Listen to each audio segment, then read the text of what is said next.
Halo, Assalamualaikum. Selamat sore semuanya. Waalaikumsalam, Dok. Halo, Dokter Ya, Agung. ya, Nah, halo. ini Mama di rumah ini perkenalkan narasumber kita di siang hari ini yaitu Dokter Agung dari Komunitas Prematur Indonesia. Betul ya, Dok? Ya, betul, betul sekali. Oke, Dok, sebelum kita masuk melakukan materi ya, mungkin bisa nih dari dokter memperkenalkan diri dulu dan juga mengenai tentang Komunitas Prematur Indonesia nih, Dok. Ya, ya, selamat sore, ibu-ibu, bapak-bapak semua yang ikutan di IG Live-nya Mama's Choice sore hari ini. Jadi, perkenalkan, nama saya Dr. Agung Zentio Wibowo, saya seorang dokter umum.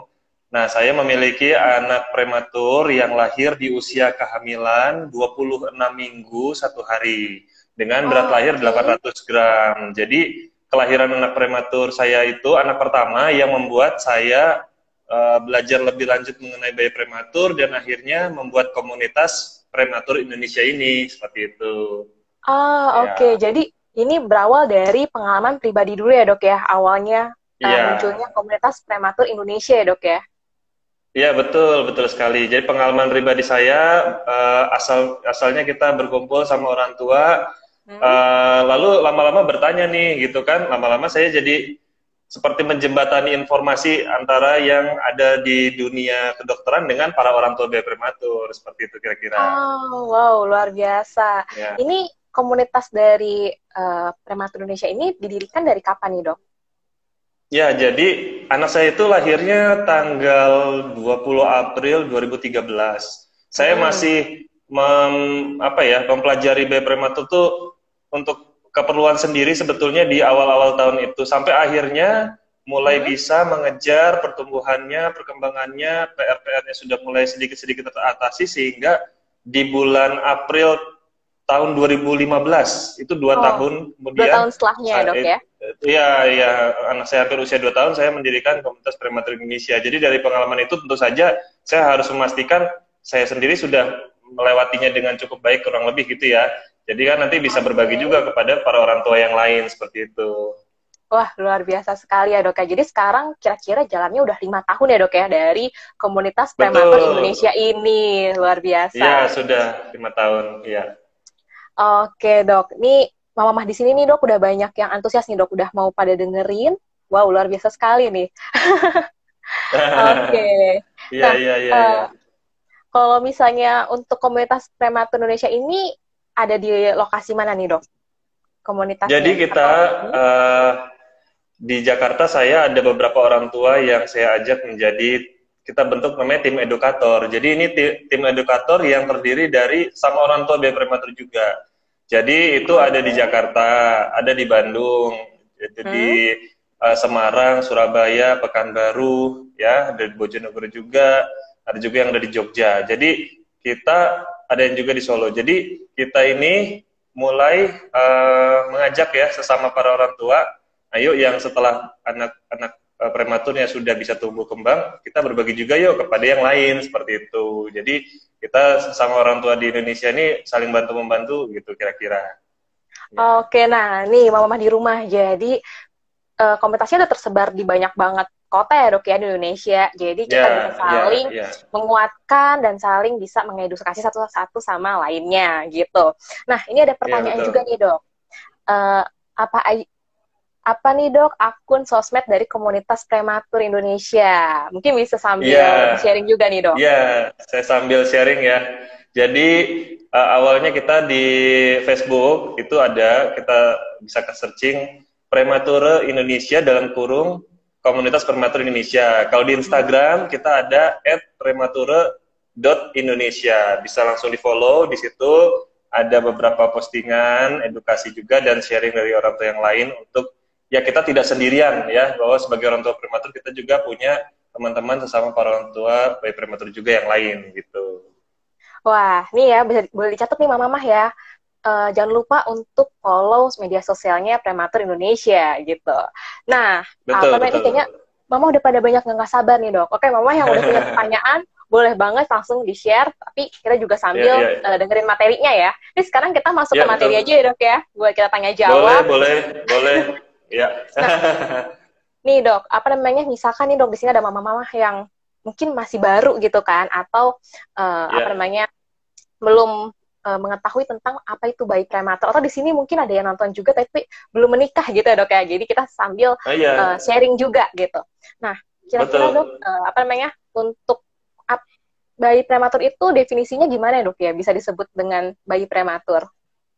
Ya, jadi kita perlu ingat kata-kata prematur itu kan artinya pre sebelum matur sebelum matang. Jadi matang itu Hmm? disebut batasnya adalah 37 minggu gitu. Jadi disebut bayi Oke. prematur jika lahirnya sebelum usia kehamilan 37 minggu terlepas Hmm? dari berapapun berat lahirnya. Mungkin berat lahirnya sudah sampai 2,5, Hmm? 2,8 atau bahkan 3 kilo, tapi kalau masih 36 minggu 5 Hmm? hari, 35 minggu 36 minggu 5 hari gitu, itu masih termasuk lahir prematur. Jadi itulah definisinya. Organ-organnya ini belum matang sehingga perlu perhatian ya lebih lanjut untuk diperiksa dan dipantau seperti itu.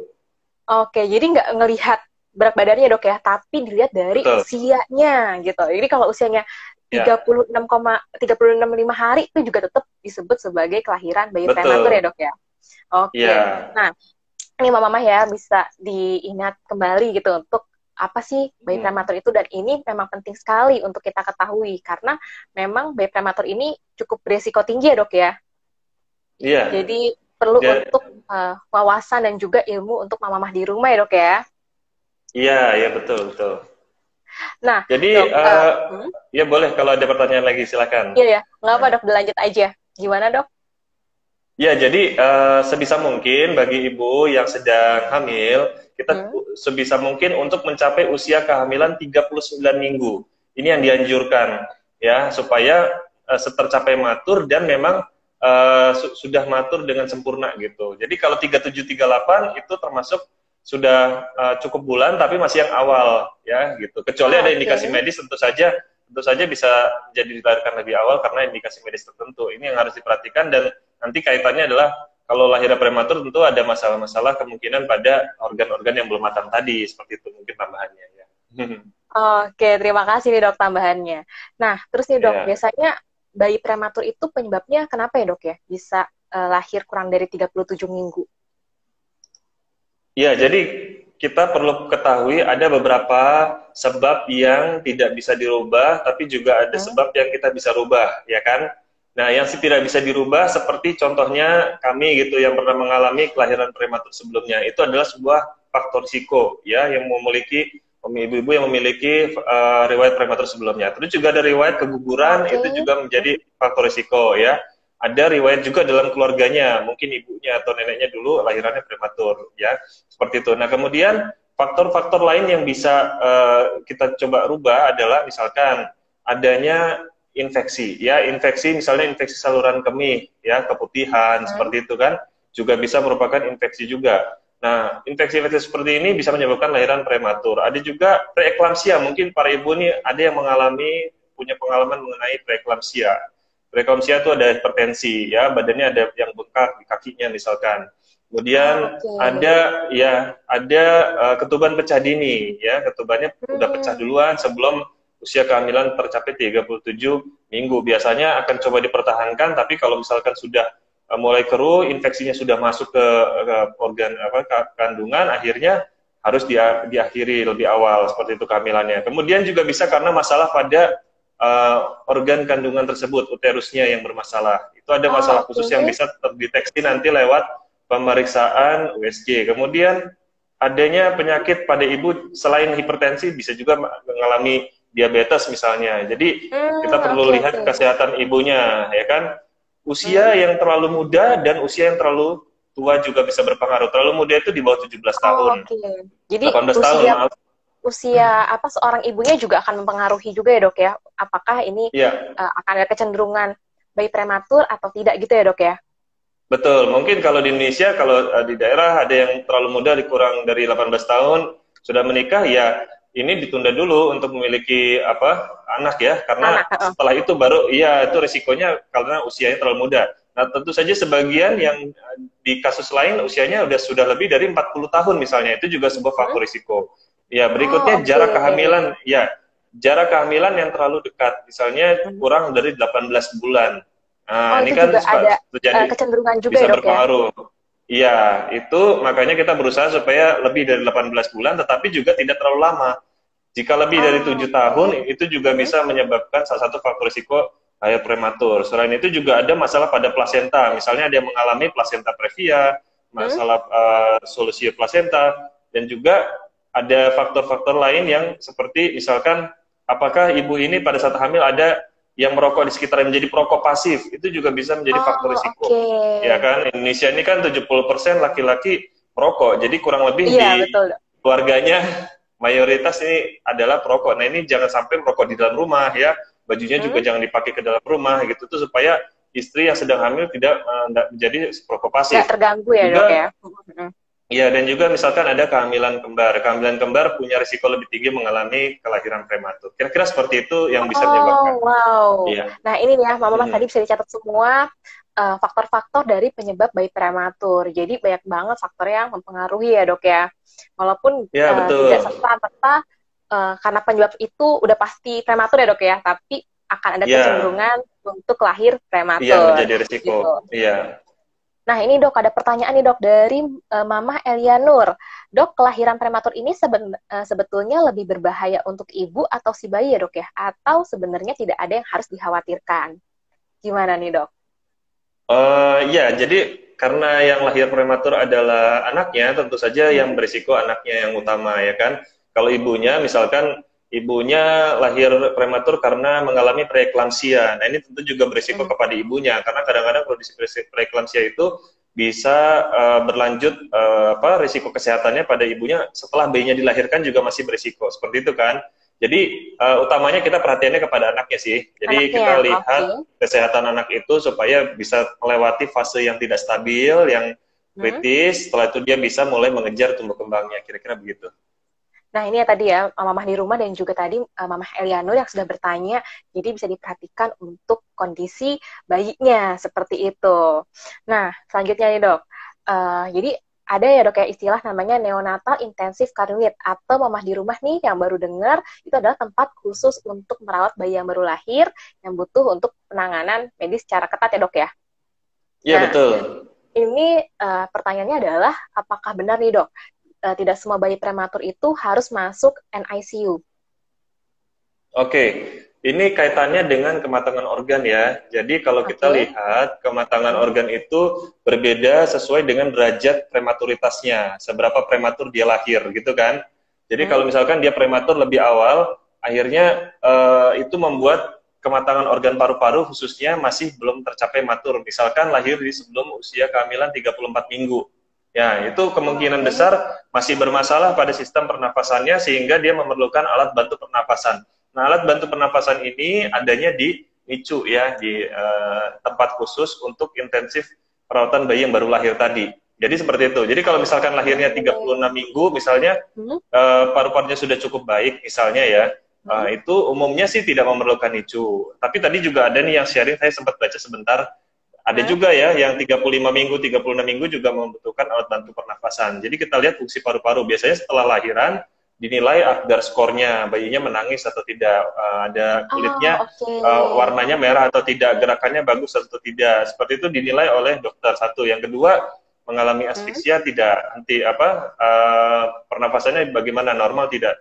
Nah, setelah itu akan dilakukan pemeriksaan ronsen paru-paru, yaitu dilakukan di awal memang untuk melihat bagaimana paru-paru bayi ini sudah tercapai matang atau belum gitu. Itu akan menjadi penilaian kondisi paru-paru anak. Kemungkinan dari usia kehamilannya saja sudah bisa dinilai kalau dia lahir sebelum 34 minggu, kemungkinannya akan membutuhkan NICU perawatan tadi ya dok di ya. NICU tadi, betul ya. Oke, jadi balik lagi bagaimana kondisi si bayi ya dok ya, dan juga umur Ya, berapa minggunya si bayi itu gitu ya dok ya. Jadi nggak betul. selalu Ya, betul. serta-merta bayi prematur itu bisa masuk Semuanya. NICU gitu ya dok ya. Betul, betul. Ya. Oke, nah ini mama di rumah ya, kita dapat informasi baru lagi. Nah, terus nih dok, kalau misalnya bayi prematur ini butuh susu formula khusus atau enggak ya dok ya? Ya, jadi kita itu yang harus dipantau dari bayi adalah kebutuhan untuk pertumbuhannya. Nanti pertumbuhan ini akan mempengaruhi ke perkembangannya. Jadi untuk memenuhi pertumbuhan anak, kita perlu ingat yang paling dasar dan awal adalah kebutuhan akan ASI. Ya, jadi ASI-nya ini harus dipastikan dulu bisa diberikan oleh ibunya. Nomor satu, ingatlah itu dulu. Makanya kita evaluasi, sudah diberikan dengan cukup belum ASI-nya. Nomor satu itu. Kalau misalkan sudah, nah kemudian secara kurva pertumbuhan kita menggunakan yang namanya kurva pertumbuhan Fenton ya, namanya untuk bayi prematur baru lahir itu sampai usia gestasi 50 minggu menggunakan kurva Fenton. Kalau kenaikannya masih belum baik, misalnya ya, dokter akan memeriksa dulu yang lain, faktor-faktor yang lain, misalnya ada tidak kondisi penyakit tertentu pada anak itu, bayi yang baru lahir itu. Nah, sambil bersamaan, langkah pertama memang untuk mengejar dia akan diberikan, bisa jadi diberikan susu formula, tetapi itu sifatnya untuk mengejar sementara gitu. Jadi ini ya atas indikasi medis yang tentu saja kita perlu ingat dasar kebutuhan bayi itu dengan ASI. Ketika tidak terpenuhi, dokter bisa memutuskan memberi saran susu formula. Tetapi ketika nanti sudah terpenuhi, di kurva pertumbuhannya baik, itu susu formulanya bisa dikurangi bertahap, kemudian kembali lagi kepada pemberian ASI. Seperti itu. Jadi kita perlu lihat, ya manfaat ASI kan sangat banyak nih. Ya, jadi jangan sampai kita udah deh susu formula terus deh ya. Ini padahal belum tentu bayinya masih perlu, bisa jadi sudah tidak memerlukan lagi, dia sudah bisa kembali tuh kepada pemberian ASI. Gitu sih saran saya. Jadi kita lihat kondisi bayinya dan saran dari dokternya bagaimana ya. Gitu. Oke, jadi ASI adalah tetap yang utama ya dok ya. Tapi nanti ketika misalkan ada kondisi tertentu, bisa ditambah dengan formula khusus, susu formula khusus ya dok ya. Tapi tentunya dengan saran dari dokter, gitu ya dok ya. Betul sekali, iya betul. Nah, ini menarik banget ya mama di rumah. Terus nih dok, ada lagi pertanyaan nih dok dari Mama Iswara Pungki. Dok, bagaimana mengatasi tidak preeklamsia lagi pada kehamilan berikutnya setelah kehamilan pertama preeklamsia nih dok, agar nanti tidak prematur lagi. Nah, tadi aku lihat juga banyak banget nih dok yang nanya seputar ini gitu. Gimana dok ya? Iya betul. Jadi ini pembahasan mengenai preeklamsia perlu dipahami pertama. Secara umum ibu hamil harus menjaga kesehatannya ya. Kita setuju ya. Jadi ibu hamil itu harus sehat ya, itu harus dijaga. Jadi pola hidup yang sehat, makanan yang sehat, ya aktivitas fisik yang sehat itu diperlukan. Lakukan itu sehari-hari rutin, ada atau tidak ada riwayat preeklamsia ya, nomor satu. Yang kedua, ya tentu saja kita perlu kontrol rutin ke dokter spesialis obgyn jika memang ada riwayat preeklamsia tadi. Nah, ada beberapa hal yang memang akan dievaluasi, yang satu. Yang kedua, dia akan memeriksakan tekanan darah. Tekanan darah ini kan yang seringkali naik ya kalau preeklamsia. Jadi kalau kita bisa mendeteksi lebih awal, kita bisa melakukan kontrol untuk tekanan darahnya, ya kan? Supaya tekanan darahnya ini terkontrol. Tentu saja yang berkaitan dengan tekanan darah biasanya apa tuh? Makanan yang dihindari, ya, menghindari makanan yang asin ya, yang tinggi garam. Kita kurangin itu makanan yang asin-asin, ya kan? Kita makannya lebih rasa hambar memang, tetapi tetap memenuhi gizi seimbang. Jadi pesan saya 3 hal tadi. Pertama, secara umum jaga kesehatannya, makanan yang sehat, ya bergizi, olahraga yang cukup, yang sesuai dengan kemampuan. Kedua, kontrol rutin, terutama untuk memantau tekanan darahnya, ya kan? Yang ketiga, kurangi asupan garam yang terlalu tinggi, gitu. Nah itu yang bisa dilakukan lah untuk mencoba menghindari preeklamsia ya. Oke nih, tadi ya Mama bisa dicatat nih untuk meminimalisir terjadi lagi bayi prematur pada kelahiran berikutnya gitu.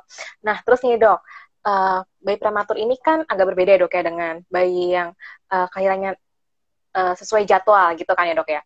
Jadi, pertanyaannya adalah gimana cara menghitung tumbuh kembangnya dok? Karena tadi ada istilah usia kronologis dan juga usia koreksi. Boleh mungkin dijelasin dok tentang perbedaan dua ini? Iya, jadi karena bayi prematur lahir lebih awal, organnya belum cukup matang, ya kan? Nah, kita perlu melihat seberapa awal ini berbeda. Ada yang lahirnya 1 bulan lebih awal, itu tentu saja berbeda dengan yang lahirnya 3 bulan lebih awal, ya kan? Nah, mereka itu kita nilai dengan usia koreksinya untuk pertumbuhan dan perkembangannya.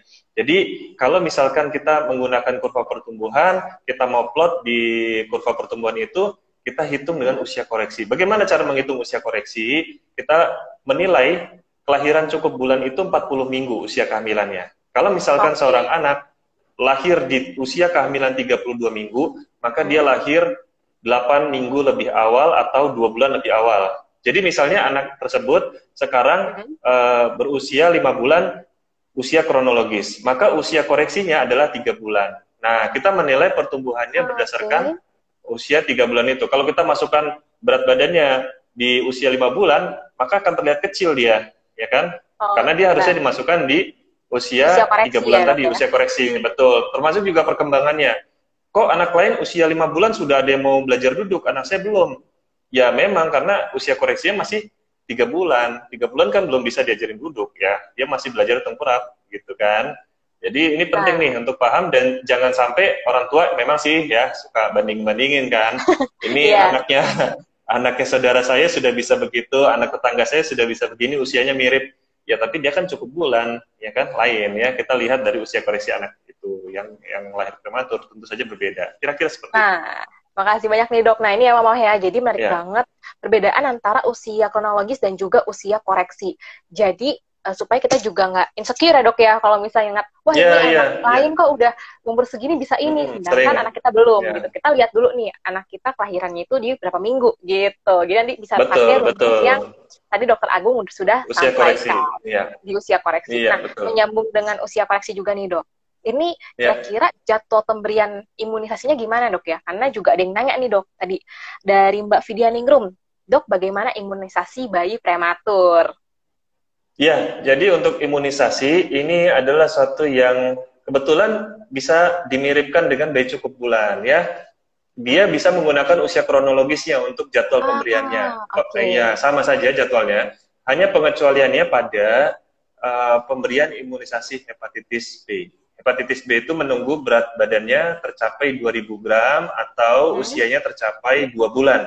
Biasanya kalau sudah tercapai ini, udah berarti sama semuanya, tidak masalah, berikan sesuai jadwal. Kalau tertinggal imunisasinya karena mungkin masih dirawat atau mungkin masih kecil, belum kepikiran imunisasi, padahal sudah terlewat berat badan 2000 gram dan juga usia 2 bulan, itu sudah bisa Bu. Jadi nggak usah khawatir lagi. Kadang-kadang ada yang dinilai oleh misalkan tenaga kesehatan terdekatnya, ini nunggu berat sekian dulu, 3,5 kilo dulu, atau mungkin berat berapa dulu, atau misalkan berat usia 3 bulan dulu. Nah ini terlalu lama dan tidak seperti itu panduannya. Karena ini panduan dari IDAI ini. Saya waktu itu ada salah satu satgas IDAI untuk imunisasi menyampaikan seperti ini. Jadi memang kita pakai panduan untuk ini ya. Jadi nggak ada perbedaan kecuali untuk hepatitis B usianya tetap hepatitis B saja yang ada pengecualian di berat 2000 gram dan usia 2 bulan. 2 bulan. Itu saja.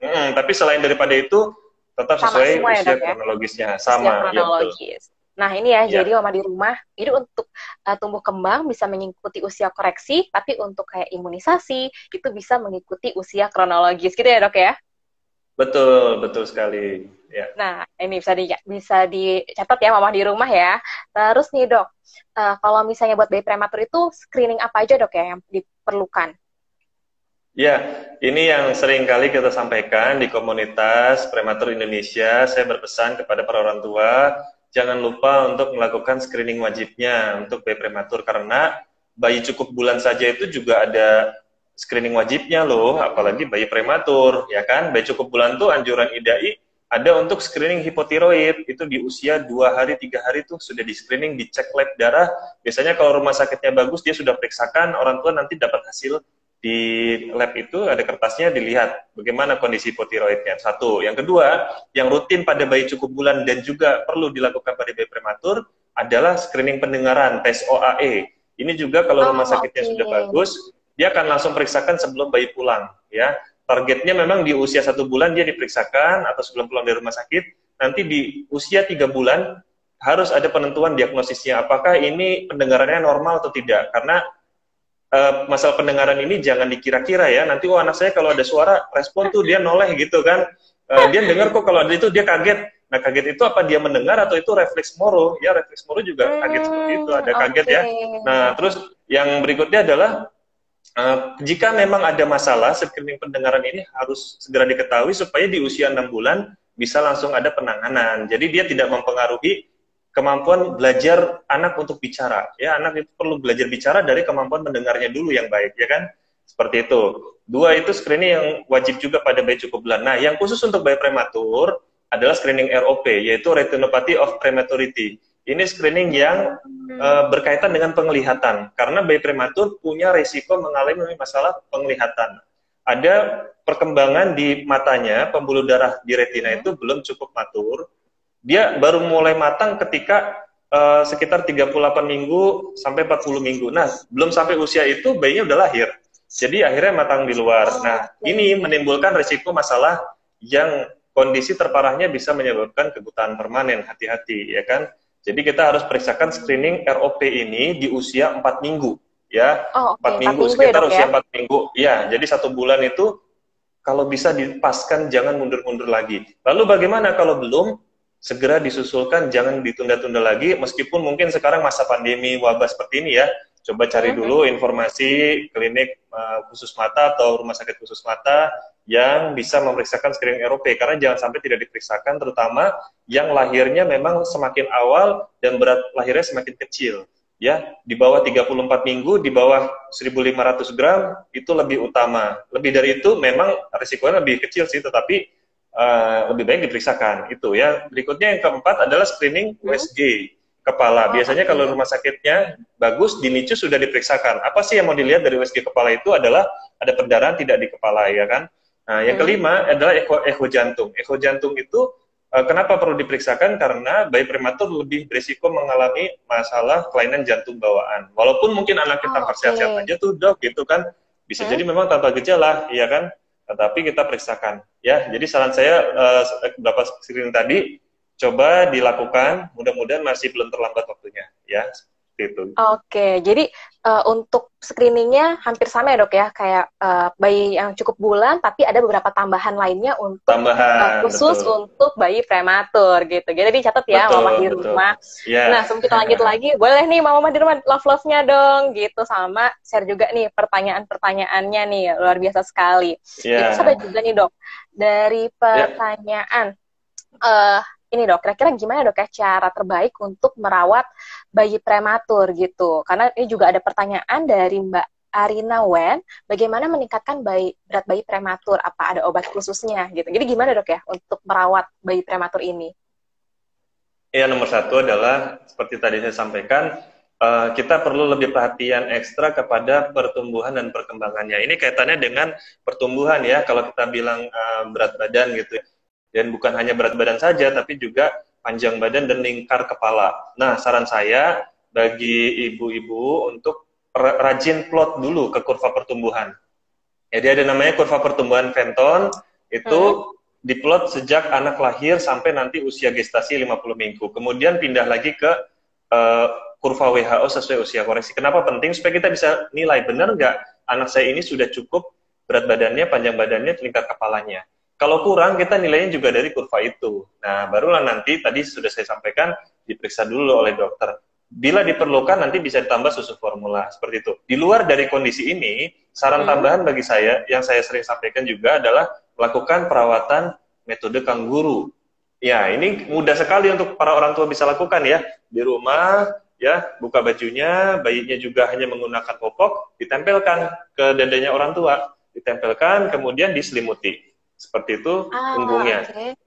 Lakukan ini sesering mungkin sehari, minimal 1 jam satu sesinya, ya, bergantian dengan suami bisa juga. Jadi ya, ini salah satu manfaatnya adalah satu, meningkatkan keberhasilan menyusui. Itu kaitannya dengan pemberian ASI nantinya. Bagus ya, kalau dia biasa di dada ibunya, dia akan terbiasa untuk mencium bau badan ibunya, tubuh ibunya, dia lebih merasa nyaman. Dia kemungkinan besar kelihatan untuk tanda-tanda kalau misalkan mulai haus, ingin menyusu, kelihatan karena kita lihat sendiri langsung. Nah, ya kan? Jadi dia lebih mudah menyusui. Kemudian salah satu faktor yang akhirnya terpengaruh adalah berat badannya juga akan naik dengan lebih baik dibandingkan bayi yang hanya ditaruh saja di tempat tidur khusus ataupun mungkin dibaringkan saja digendong tapi tidak perawatan metode kangguru. Jadi saran saya yang membedakan dengan bayi cukup bulan adalah dilakukan perawatan metode kangguru sesering mungkin dalam 1 hari itu.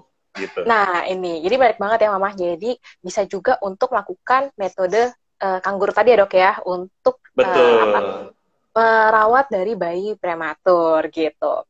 Nah nih dok, ada juga nih dok, kira-kira mitos-mitos apa aja ya dok ya, yang biasanya seputar bayi prematur, biar Mama di sini tuh tercerahkan semua nih dok, mengenai mitos. Ya, kalau mitos yang mungkin agak-agak kurang tepat ya kalau menurut saya Mm-mm. adalah misalnya ya bayi yang lahir 7 bulan, usia kehamilan 7 bulan kan orang sering sebutnya usia bulan ya, padahal kalau kita Mm-mm. menyebutkan usia kehamilan harusnya dengan minggu ya. Nah, dia sebutkan Ah, kalau oke mitos oke. itu 7 bulan lebih sehat daripada yang 8 bulan. Nah, ini pasti ada nih yang tahu seperti ini, mitos ini kan. Dari daerah Oke. biasanya. Ini kan, ini kurang tepat ya, salah ya. Kenapa? Karena yang mendekati cukup bulan justru yang lebih sehat, ya kan. Kalau dia semakin awal, ya dia semakin berisiko, gitu. Nah, terus yang kedua, ada Mm-mm. anggapan nanti bayi prematur sudah cukup dirawat di rumah, dikasih lampu. Nah, ini kan ternyata masalah bayi prematur itu tidak hanya masalah suhu tubuh saja, ya kan? Ya, memang suhu tubuh itu salah satunya ya, dia harus ada kehangatan. Nah, makanya kan kita lakukan perawatan metode kangguru itu juga memberikan kehangatan.